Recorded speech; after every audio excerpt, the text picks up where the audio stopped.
Ito.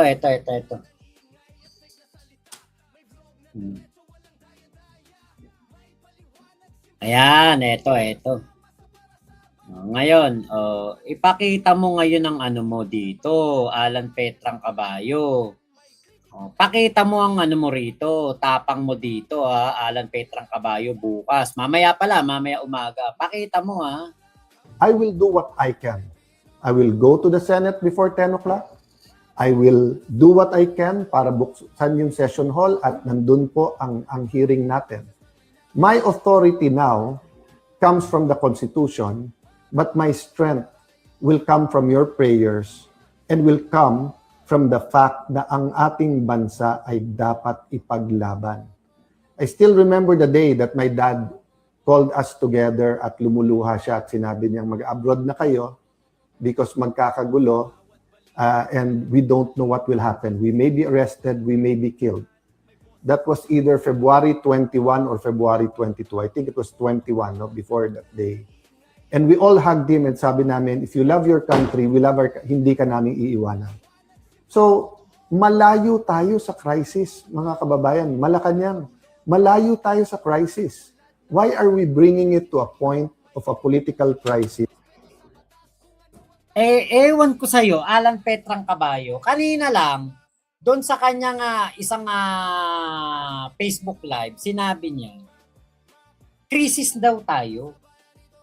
Lubog daw ang ekonomiya ng bansa, marami daw nagugutom, wala daw makain ng tao, napakamahal ng mga bilihin, napakamahal ng mga expenses, krisis daw tayo. Tapos ngayon sasabihin nito, wala tayong crisis. Crisis na mahirap i-atras. The hearing is confined. So, yes, the notice of cancellation from the illegitimate, the illegitimate is not the committee. No, hindi ko ginagaya si Senator Erwin na ginagamit yung word na bastard kasi ngayon, whether or not you're a single parent, whether or not you're legitimate, tao ka pa rin. I'm talking illegitimate meaning hindi siya legal. Senator Erwin is not the legal chairperson of the Blue Ribbon Committee. Okay, Senator Pia Cayetano is the chairperson because there was no quorum, there was no session under the law that took place. Daming issue sa Supreme Court, yung unprogrammed funds, yung legality ng 2025 budget. Ang dami pong issue sa Supreme Court. Again ulitin ko po, ang pinakamalaking problema ng ating kababayan ngayon ay presyo. Presyo, trabaho at kita. Dadagdagan pa ba natin? You have manufactured... Ulul ka pala yan pala ang alam mong nakikita mong problema ng taong bayan ang inuuna mo, pamumuliti ka, pagprotekta kay Digong at kay Sara. Ulul ka. A crisis since May 11 by saying magulo kami. Then you come up with this solution. Di ba sabi mo, Senate is under attack. Di ba yun nasabi mo? Tapos sasabihin mo, sinasabi na Malacanang na magulo kayo. Gago ka pala kung nagsabing ginugulo na kayo Sinusugod kayo kahit si Aplaska, kabarilan yung salamin ng Senado at yung pader ng Senado Ay, naku, sarap mong murahin, hayop ka. One day today, papunta sa SONA, when we were going to produce our economic plan, our plan against corruption, the hearings, and then the impeachment. So, I will rest my case there. As I told you, there's a lot of things I want to say, but if we love our country, pray for our country. I will... Langya ka. Wala kang kwentang tao. Yun lang yun. Yan lang ang yan lang ang talagang masasabi mo. Illegitimate. Hindi si Erwin Tulfo ang Blue Ribbon Committee. Tignan natin mamaya kung ikay makapaggawa ng Blue Ribbon Committee hearing.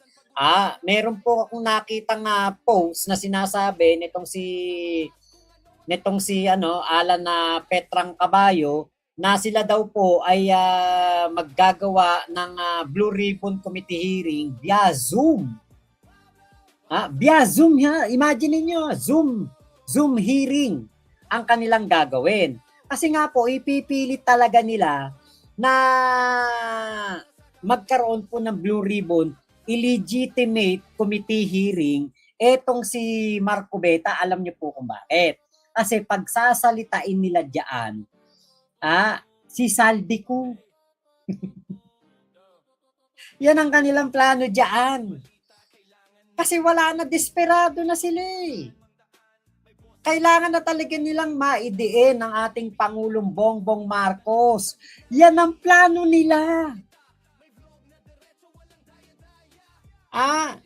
Kaya gusto nila na magkaroon ng Blue Ribbon Committee hearing, kaya binoykot ni Alan Petrang Caballo ang Senado, hinostage ang Senado para hindi magkaroon ng quorum o session kasi gusto nilang pasabugin bukas o mayong umaga ang Zaldico. Ilalabas nila yan.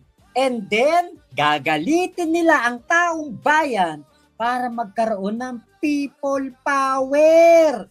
Kapag nagkaroon ng people power, mawawala sa pwesto si PBBM. Patatalsikin nila.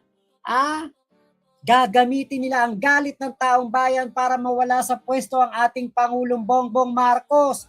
Tapos, si Sara aakyat as president. Sino ang magiging vice president? Si Alan Petrang Caballo. Kaya lang, marami pong nakabuking niyang kanyang plano. Kaya ikaw, Alan Petrang Caballo, wala. Ngal-ngal to the max ka na lang. Sabi nitong Rudolph Galiza, na paghahalataan ka sir na protector ka din ng mga sangkot sa flood control issue. Ulol, pinoprotektahan ko ba si Jinggoy Estrada? Pinoprotektahan ko ba si Zaldico? Pinoprotektahan ko ba si Joel Villanueva? Kababayan ko yan. Ang dami kong kamag-anak sa Bukawi. Mga kapatid ng lolo ko. Sa Bukawi, mga nakatira, sa Turo. Anong pinagsasabi mo, protector ako ng mga sangkot sa flood control? Pinoprotektahan ko ba yun? Abnu ka pala eh. Gonggong. Nakakapanginig ng laman ng mga pinagsasabi niya. Masyadong madaldal. Puro ngawa, kulang sa gawa. Tama po. Tama ka, Mac. Desperate move na nila Kawatano yan. Ginagamit nila ang tao. Kitang-kita ang galawang talunan. Tama po. Bitter na bitter. Tanggapin mo na lang, Kawatano, na ikaw, hindi ka na Senate President. Naglaho ng parang bula ang pangarap mong maging Vice Presidente ngayon. Tapos uutu-utuin mo si Sara. Tapos ano gagawin mo? Aagawin mo kay Sara ang pagiging presidente para ikaw na ang maging presidente. Tapos ano mangyayari? Magdedeklara ka na ng martial law. Nek-nek mo. Alan Petrang Caballo, huling-huli ka na. Booking na booking ka na. Kaya kayong mga DDS kayo, huwag kayong bobo dito. Huwag kayong tatanga-tanga dito kasi hindi po tanga host dito. Hindi ako bobo na katulad nyo. Kami pa nga tatarantaduhin nyo.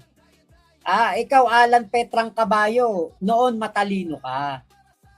Noong ito'y hindi pa po nagiging Duterte Senator, nung hindi pa to nagiging kakampi ni Digong, noong 2016 election, matalino to. Medyo ano pa ako dyan, bilib pa nga ako dati dyan eh. Medyo gusto ko pa yan, si Alan Petrang Caballo. Kaya lang ngayon, kitang-kita na natin. Nung dati, nung naging House Speaker, ayaw niyang bitawan ng pagiging House Speaker. Medyo nabubuisit din ako dyan. Kasi sabi ko, ba't ganun? Kasi kung may palabra de honor ka, nakipag-usap ka, nakipagkasundo ka, dapat 'di ba? Sumunod ka sa usapan. Kaya lang nga dahil nga sabi ni Lino Cayetano na si Lahes pala itong si Alan Petrang Caballo, sa isip-isip ko lang siguro baka naguguluhan po siya.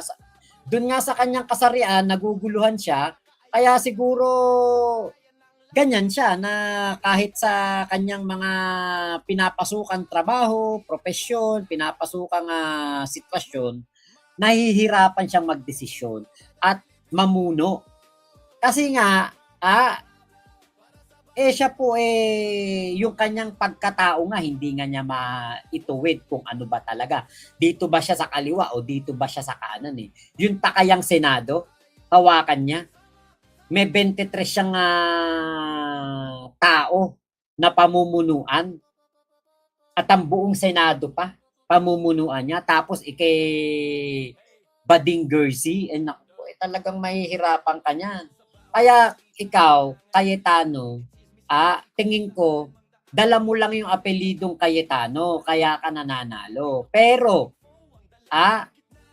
kung sakaling kinga ng ama mo, walang-wala ka. Walang-wala ka. Hindi ka makakaporma sa sa ama mo.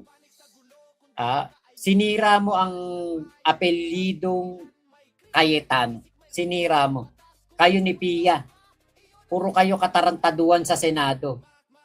Ginawa mo pang dami Blue Ribbon Committee chairman. si Pia Cayetano. Yun pala, iba-bypass lang din ni Marco Beta. Mukha talaga mga tukmul to no? Parang mga gago talaga yan po talaga ang plano nila. Senate Blue Ribbon Committee featuring Zaldico. Bigla na lang nilang palalabasin si Zaldico at magkukukuda si Zaldico doon. At kung ano-ano sasabihin, akala nila magagalit nila taong bayan. Mamaya, ang nangyari, si Bak sa pwesto, si Alan Petrang Caballo.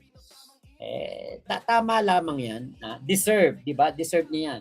So yun lamang po, maraming salamat sa pagsama nyo dito sa ating live na ito. Thank you po sa inyong lahat. Ingat po kayo. Nasa mang panig kayo ng mundo. Mama, chup chup. Love you. God bless us all, Pilipinas. God first. Salamat po. Thank you. Ayan, Ate Agnes. Ayan, hello po. Kuya Henry. Ayan, Ate Big Mama. Ayan, nandiyan